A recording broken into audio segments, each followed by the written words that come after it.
अब बढ़िया बढ़िया खाना तो हम सबको अच्छा लगता है और हम अपना ज़्यादातर खाना प्लांट से ले लेते हैं। लेकिन आपने कभी सोचा है कि आखिर ये प्लांट्स अपना खाना कैसे बनाते हैं? आखिर ये खाना बनाते भी हैं या नहीं?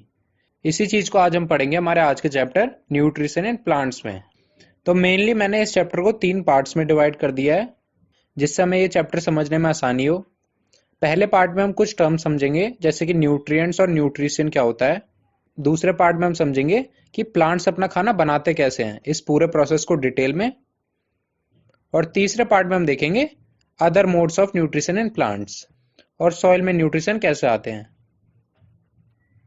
तो अब हम शुरू करते हैं अपने पहले पार्ट से। आपको तो पता ही होगा, फूड से हमें कार्बोहाइड्रेट, प्रोटीन्स, मिनरल्स मिलते हैं और इन्हें हम कंपोनेंट्स ऑफ फूड भी बोलते हैं। और इन्हीं कंपोनेंट्स ऑफ फूड को हम एक सिंपल वर्ड में बोलते हैं न्यूट्रिएंट्स। और न्यूट्रिएंट्स को लेने का जो प्रोसेस या फिर मोड, प्लस हमारी बॉडी इन्हें कैसे यूटिलाइज करती है, इसे हम न्यूट्रिशन बोलते हैं। यूटिलाइज जैसे न्यूट्रिशन को लेने के बाद हमारी बॉडी उसे ग्रोथ के लिए इस्तेमाल करती है बॉडी की। देखो काफी सिंपल है। न्यूट्रिएंट्स तो होता है कंपोनेंट ऑफ फूड, और न्यूट्रिशन होता है इन कंपोनेंट्स ऑफ फूड को लेने का जो प्रोसेस, प्लस हमारी बॉडी ने कैसे यूटिलाइज करती है, उसे हम न्यूट्रिशन बोलते हैं।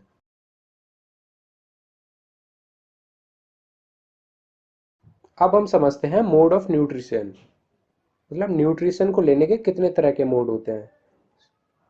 बेसिकली यहाँ पे दो तरह के मोड्स ऑफ न्यूट्रिशन होते हैं। फर्स्ट होता है ऑटोट्रॉफिक मोड ऑफ न्यूट्रिशन और सेकंड होता है हेटरोट्रॉफिक। जो ऑटोट्रॉफिक कैटेगरी में लिविंग ऑर्गेनिज्म आते हैं, वो थोड़े आत्मनिर्भर टाइप के होते हैं। मीन्स वो अपना खाना खुद प्रिपेयर करने में भरोसा रखते हैं। और हाँ, ये सुपर पावर सिर्फ ग्रीन प्लांट्स के पास होती है। सिर्फ ग्रीन वालों के पास ये एबिलिटी होती है कि वो अपना खाना खुद प्रिपेयर कर सकते हैं। अब हम आते हैं हेटरोट्रॉफिक मोड ऑफ न्यूट्रिशन में। जो हेटरोट्रॉफिक कैटेगरी में जो लिविंग ऑर्गेनिज्म आते हैं, वो थोड़े निर्भर टाइप के ऑर्गेनिज्म होते हैं। जैसे कि हम लोग हो गए, ह्यूमन बींग्स, एनिमल्स हो गए। तो अगर आपने अब तक का चैप्टर अच्छे से समझा होगा, तो अब आपके मन में एक डाउट आ रहा होगा कि ओके, हर लिविंग ऑर्गेनिज्म को फूड की जरूरत होती है और प्लांट्स भी अपना खाना खुद बनाते हैं, लेकिन ये सारा काम प्लांट्स करते कहाँ पर हैं? क्या उनके पास भी किचन होती है? तो इसका सिंपल सा आंसर है हाँ, प्लांट्स के पास भी किचन होती है, और वो किचन उनकी लीव्स होती है। मतलब जितना भी खाना बनाने का जो काम होता है, वो लीव्स में होता है। अब आपके मन में एक और डाउट आना चाहिए कि जो लीव्स को खाना बनाने के लिए जो इंग्रेडिएंट्स की जरूरत होती है, वो लीव्स तक आखिर पहुंचते कैसे हैं? क्योंकि लीव्स तो काफी ऊपर होती हैं पेड़ से। और इसका सीधा सा सॉल्यूशन है, ये सारा जो काम पॉसिबल हो पाता है, ये होता है वेसल्स की वजह से। ये वेसल एक पाइप की तरह होती है और पाइप की तरह काम करती हैं। जो भी रॉ मटेरियल या इंग्रेडिएंट्स की जरूरत होती है, वो इन वेसल्स के थ्रू लीव्स तक पहुंचता है। अब इसके साथ हमारा वीडियो का फर्स्ट पार्ट तो होता है खत्म। अब हम शुरू करते हैं सेकंड पार्ट। तो अब हम आते हैं चैप्टर के सेकंड पार्ट पर, जो है कि प्लांट्स अपना न्यूट्रिशन या खाना कैसे बनाते हैं। तो अब तक हमने ये तो समझ लिया कि खाना लीव्स में बनता है, बट लीव्स को भी खाना बनाने के लिए कुछ इंग्रेडिएंट्स या रॉ मटेरियल की जरूरत पड़ती है। और वो रॉ मटेरियल हैं CO2 यानी कार्बन डाइऑक्साइड, वाटर और लाइट। इन तीनों इंग्रेडिएंट्स का इस्तेमाल करके प्लांट्स अपने लिए खाना बनाते हैं। और देखते हैं कि प्लांट्स के पास ये तीनों इंग्रेडिएंट्स आते कहाँ से हैं। तो first one, carbon dioxide. Carbon dioxide तो लीव्स को एटमॉस्फेयर से मिल जाता है, और कार्बन डाइऑक्साइड को एटमॉस्फेयर से इनहेल करने में लीव्स की हेल्प करता है स्टोमेटा। तो जब आप लीव्स को माइक्रोस्कोप से देखेंगे, तो आपको दिखेगा कि इन पत्तों में काफी छोटे छोटे पोर्स होते हैं। पोर्स यानी होल्स। और इन्हीं पोर्स को हम स्टोमेटा बोलते हैं। जब ये स्टोमेटा या पोर्स ओपन होते हैं, तो कार्बन डाइऑक्साइड इन पोर्स से होते हुए अंदर जाती है लीव्स के। और जब कार्बन डाइऑक्साइड स्टोमेटा के अंदर चली जाती है तो ये स्टोमेटा क्लोज हो जाता है।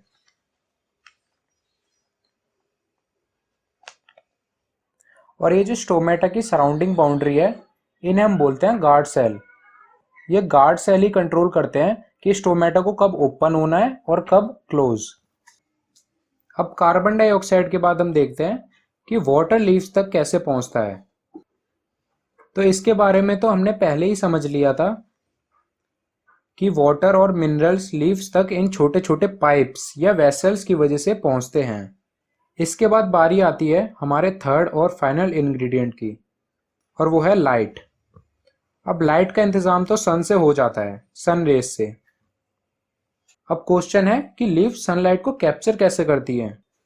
तो सनलाइट को कैप्चर करने में प्लांट्स की हेल्प करते हैं ये ग्रीन पिगमेंट्स। ये ग्रीन पिगमेंट ही रिस्पॉन्सिबल होते हैं सनलाइट के कैप्चरिंग के लिए। अब फाइनली प्लांट्स के पास तीनों इंग्रेडिएंट हैं जिनसे वो अपना खाना बना सकता है, और अब इन तीनों का इस्तेमाल करके लीव्स अपने लिए खाना बनाती है, और उस फूड को हम कार्बोहाइड्रेट या ग्लूकोज बोलते हैं।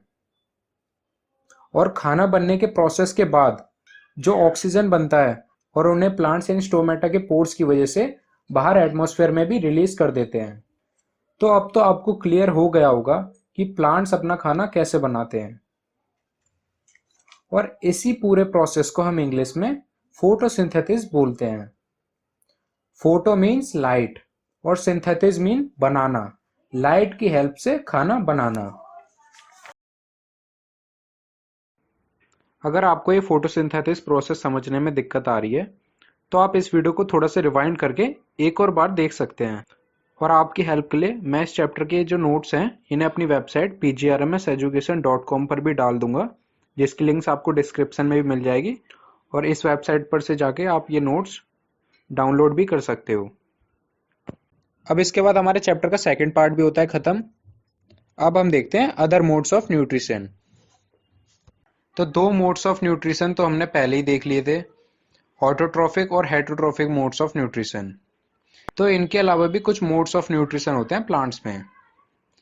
इसमें जो पहले नंबर पे आता है वो है पैरासिटिक मोड ऑफ न्यूट्रिशन। तो आपने अपने आसपास पेड़ों पर ये येलो कलर की बेलें देखी होंगी। इन बेलों को कस्कुटा बोलते हैं, और ये दूसरे पौधों को अपना होस्ट बनाकर उनसे अपना न्यूट्रिशन लेती हैं। इसके बाद जो अगला मोड आता है वो है सेप्रोट्रॉफिक न्यूट्रिशन। तो आपने नोटिस किया होगा जब आप ब्रेड या चपाती कुछ दिनों के लिए बाहर छोड़ देते हैं तो उन पर ये कुछ छोटे छोटे येलो और वाइट डॉट्स दिखने लगते हैं। इन्हीं डॉट्स को जब हम जूम करके देखेंगे मशरूम जैसे कुछ स्ट्रक्चर्स दिखेंगे। इनको हम फंगाई बोलते हैं, और ये फंगाई खराब और सड़ी हुई चीजों से अपना न्यूट्रिशन लेते रहते हैं।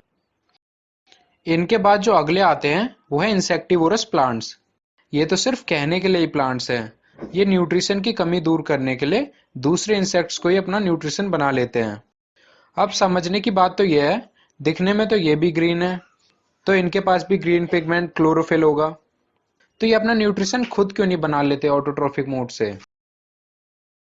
तो ये अपना खाना खुद तो बनाते हैं, पर जिन जगहों पर ये ग्रो करते हैं वहां की सॉइल इतनी फर्टाइल नहीं होती जो इन्हें इनफ मिनरल प्रोवाइड कर सके। इसलिए बचे हुए न्यूट्रिशन की कमी ये दूसरे मेथड से लेते हैं। अब जो अगला मोड ऑफ न्यूट्रिशन है उसमें जो ऑर्गेनिज्म होते हैं वो एक दूसरे की हेल्प करते हैं न्यूट्रिशन की रिक्वायरमेंट पूरी करने में।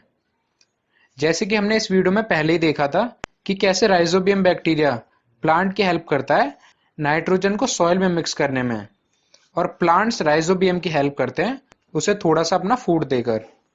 और इन सारे मोड्स ऑफ न्यूट्रिशन को आप इजीली याद रख सकते हैं एक शॉर्टकट वर्ड की हेल्प से, जैसे कि हंसी, एच से हेटरोट्रॉफिक, ए ऑटोट्रॉफिक, सेप्रोट्रॉफिक, सिम्बियोटिक और इंसेक्टिवोरस। इससे आपको ये सारे मोड्स ऑफ न्यूट्रिशन आसानी से याद रखने में हेल्प होगी। आप अपना भी कोई ऐसा वर्ड बना सकते हैं। अब हम समझते हैं चैप्टर का लास्ट और फाइनल टॉपिक। अब आपने ये तो समझ ही लिया होगा कि प्लांट्स अपने न्यूट्रिएंट्स सॉइल से लेते हैं। अब अगर ऐसे ही प्लांट्स न्यूट्रिएंट्स और मिनरल्स यूज करते रहे तो कुछ टाइम बाद एक ऐसा पॉइंट आएगा जब सॉइल में भी न्यूट्रिएंट्स की कमी पड़ने लगेगी और इससे जो सॉइल की क्वालिटी या फर्टिलिटी है वो कम होने लगेगी। तो इस प्रॉब्लम के दो सॉल्यूशन हैं। पहले सॉल्यूशन में तो आपने देखा होगा कि जो फार्मर्स होते हैं वो अपने खेतों में कुछ स्प्रे करते हुए दिख जाएंगे।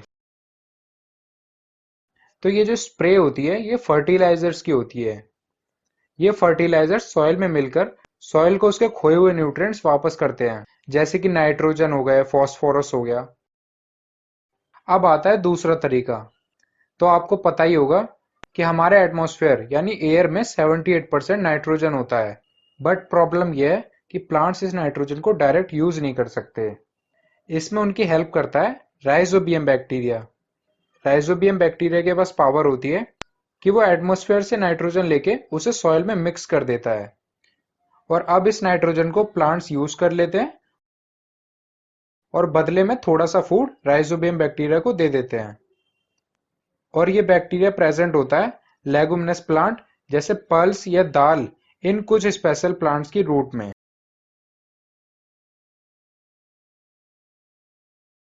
तो फाइनली होता है इस चैप्टर का दी एंड। और अगर आपको ये वीडियो अच्छी लगी तो वीडियो को लाइक और कमेंट्स में अपना रिस्पॉन्स दीजिए। ये मेरी फर्स्ट वीडियो थी।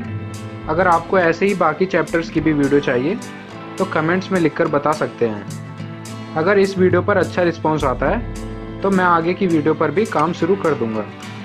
और वेबसाइट से इस चैप्टर के नोट्स लेना ना भूलें। Okay, take care, good bye.